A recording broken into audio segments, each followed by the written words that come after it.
El estudio de la ruralidad se erige como un eje de reflexión urgente y complejo, en tanto constituye un campo en disputa donde históricamente se han decantado las relaciones de poder. En el centro de esta disputa se encuentra la tierra, una mercancía ficticia cuyo valor trasciende lo económico para encarnar capital político, identidad y control territorial.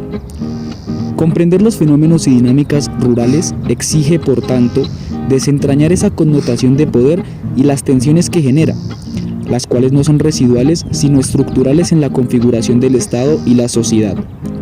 La aproximación a este problema se ve multiplicada por una variedad de aristas económicas, ambientales, políticas, sociales y culturales que evidencian cómo el espacio rural es escenario de conflictos por acumulación, modelos de desarrollo y la propia definición de su futuro. Esta complejidad teórica encuentra su expresión más cruda en la situación de absoluta desprotección del sujeto campesino frente al Estado. Lejos de ser un actor protegido, el habitante rural colombiano encarna la máxima vulnerabilidad institucional y social, una condición agravada por el hecho de haber sido a la población mayoritaria y más directamente victimizada en el prolongado conflicto armado interno.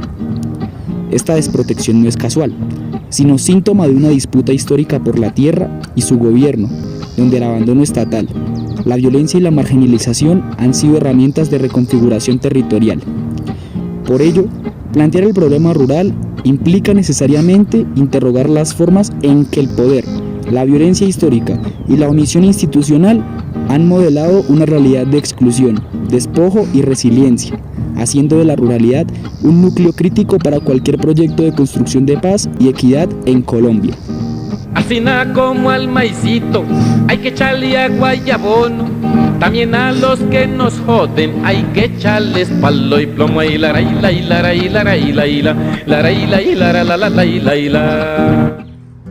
La hipótesis aquí planteada gira alrededor de cómo la desprotección estructural del sujeto campesino y la persistencia del conflicto en la ruralidad colombiana son el resultado histórico de la transformación capitalista de la tierra en una mercancía ficticia, proceso que, lejos de ser neutral, constituyó una acumulación originaria basada en el despojo. Esta conversión instauró un régimen de propiedad y un marco jurídico que consagraron la tierra como nodo central de poder, generando una distinción política antagónica entre élites terratenientes y comunidades rurales. El Estado, al adoptar una visión liberal reduccionista de la cuestión agraria, ha perpetuado este marco, abordando el conflicto como un problema de tenencia discrecional y no como una disputa civilizatoria por el territorio, el modelo de desarrollo y la inclusión social, lo que explica su ineficiencia histórica y la violencia recurrente.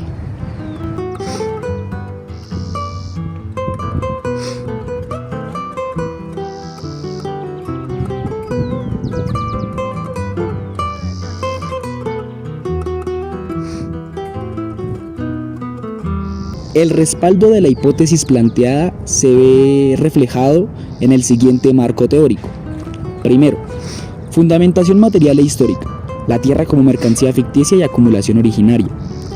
La base del problema se sitúa en el proceso histórico descrito por Marx como acumulación originaria, el despojo violento de tierras comunales para crear propiedad privada y una fuerza de trabajo libre. Polanyi complementa esto al definir la tierra como una mercancía ficticia, pues no fue producida para venderse. Su mercantilización forzada, junto con el trabajo y el dinero, desata contradicciones profundas, ya que su carácter social y vital choca con la lógica del mercado autorregulado. En esta misma línea, Fals Borda y Catherine Legrand exponen la problemática agraria en Colombia. Allí, Fals demuestra cómo es que una vez mercantilizada la tierra, toma una connotación de poder por excelencia. A su vez, Legrand documenta empíricamente el proceso de colonización y protesta campesina, evidenciando cómo la expansión capitalista y la ley promovieron el despojo y generaron resistencias, configurando el patrón histórico de disputa. Segundo, dinámica del conflicto, el antagonismo político y las estructuras de poder. Schmitt expone un gran abordaje teórico al definir su concepto de lo político mediante la distinción amigo-enemigo. La disputa por la tierra, al ser una disputa por un bien fundamental y limitado, se politiza en su sentido más radical. Las élites que controlan la tierra y las comunidades que la defienden se constituyen como polos antagónicos. Este no es un mero conflicto de intereses, sino una tensión existencial sobre quién define el orden del territorio. Por su parte, Mariátegui hace su análisis del gamonalismo y las grandes haciendas en Perú es clave para entender la estructura agraria desigual que sostiene este antagonismo en Latinoamérica. Critica la visión liberal que reduce la cuestión de la tierra a un problema técnico-jurídico de titulación, ignorando que es un conflicto estructural imbricado con relaciones de poder, cultura y economía. La solución, por tanto, no es administrativa, sino que requiere una reforma agraria integral que redistribuya la propiedad y transforme las relaciones sociales en el campo. Tercero, la forma jurídica y la acción o misión estatal, legitimación y desprotección. Pachucanis y su teoría marxista del derecho explica cómo el marco legal no es neutral. En la sociedad capitalista, la forma jurídica, centrada en el sujeto de derecho y la propiedad, es análoga a la forma mercancía. El derecho privado, especialmente el derecho de propiedad, se convierte en hegemónico porque refleja y protege las relaciones de intercambio mercantil. Así, el ordenamiento jurídico colombiano ha tendido a consagrar y proteger la propiedad terrateniente surgida del despojo, legitimándola como derecho sagrado, mientras la propiedad campesina o comunal queda en la informalidad y la desprotección.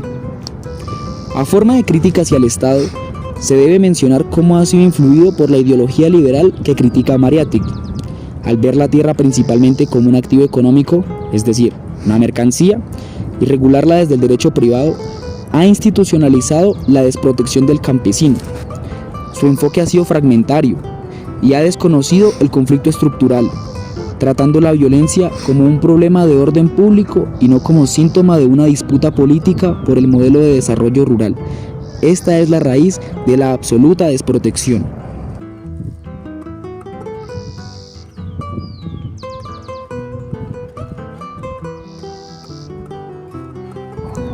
Por otra parte, y a modo de alternativa para la hipótesis planteada, aparecen los siguientes cuadros teóricos y pragmáticos que permiten vislumbrar unos nuevos modelos de vida digna. Inicialmente, Canetti ofrece un panorama para entender las dinámicas de resistencia y la potencia de lo colectivo. Las comunidades campesinas, en su lucha por la tierra, pueden constituirse en masas de sobrevivencia que desafían el poder concentrado. Su análisis ayuda a pensar soluciones que no sean solo jurídico-estatales, sino que reconozcan y fortalezcan la autonomía y la organización social campesina como contrapoder necesario. Una solución posible radica, por tanto, en trascender el modelo jurídico tradicional, que al consagrar la propiedad privada, defiende estructuralmente los intereses de la clase dominante. Esto implica construir desde nuestras condiciones materiales concretas formas jurídicas alternativas. Esta tarea podría inspirarse en los postulados de Lenin en El Estado y la Revolución, donde plantea que el derecho burgués debe ser utilizado estratégicamente como instrumento de transición para consolidar un nuevo orden socialista, con el objetivo final de su extinción junto con el Estado burgués. Desde esta perspectiva marxista, la apuesta por una nueva concepción de la tierra se convierte en un eje central del análisis y la praxis transformadora. Frente a la desprotección estructural y el marco jurídico hegemónico, la solución no puede provenir únicamente de una reforma impuesta desde arriba. La clave radica en reconocer, fortalecer e institucionalizar las acciones conjuntas que desde las bases mismas del campesinado colombiano se han venido ejecutando para construir modelos alternativos de distribución, aprovechamiento y gobierno de la tierra. Es en este proceso de lucha y organización social donde cobran sentido y potencia figuras territoriales innovadoras como las zonas de reserva campesina y los territorios campesinos agroalimentarios o TECAM. Estas no son meras creaciones legislativas, sino conquistas políticas que buscan revestir al campesinado de autonomía y soberanía, materializando proyectos de vida digna y en paz desde una lógica radicalmente distinta a la del mercado y la acumulación. En la materialidad colombiana, la construcción de soluciones frente al despojo y la desprotección histórica ha tomado forma a través de figuras territoriales innovadoras conquistadas desde las bases. Las zonas de reserva campesina y los territorios campesinos agroalimentarios encarnan este esfuerzo por instituir un derecho alternativo, Las primeras, al priorizar la adjudicación colectiva y la planificación autónoma a través de sus planes de desarrollo sostenible, buscan desmercantilizar la tierra y erigir un dique comunitario contra la acumulación especulativa. Los segundos, trascendiendo el enfoque parcelario, amplían la lucha al reconocimiento integral del sistema económico y cultural campesino, promoviendo soberanía alimentaria y autonomía. Ambas figuras, sin embargo, no son fines en sí mismas, sino herramientas de transición en disputa. Su potencial emancipador depende por completo de la capacidad organizativa del campesinado para defenderlas de la asfixia institucional, la cooptación y la violencia, transformando el marco jurídico desde dentro en un instrumento de poder popular y reconfiguración radical del territorio.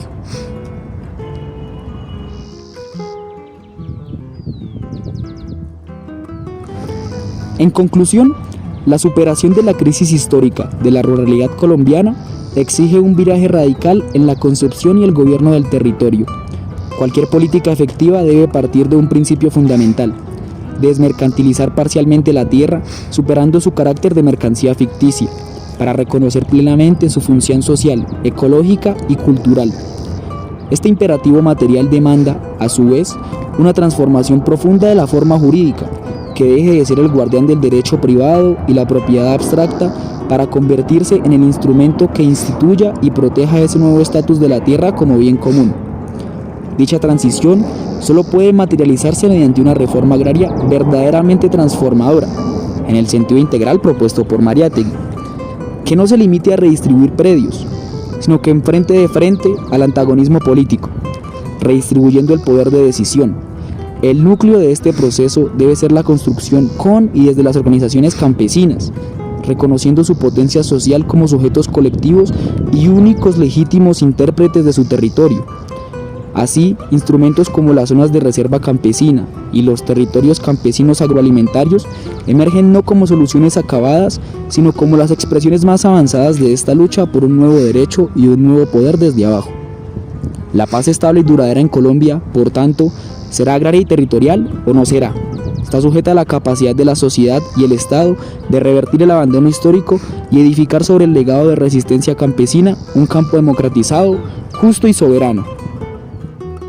Si molesto con mi canto a alguien que no quiera oír, le aseguro que es un gringo o un dueño de este país. A desalambrar, que la tierra es nuestra, es tuya y de aquel, de Pedro y María, de Juan y José. A desalambrar, que la tierra es nuestra, es tuya y de aquel, de Pedro y María, de Juan y José.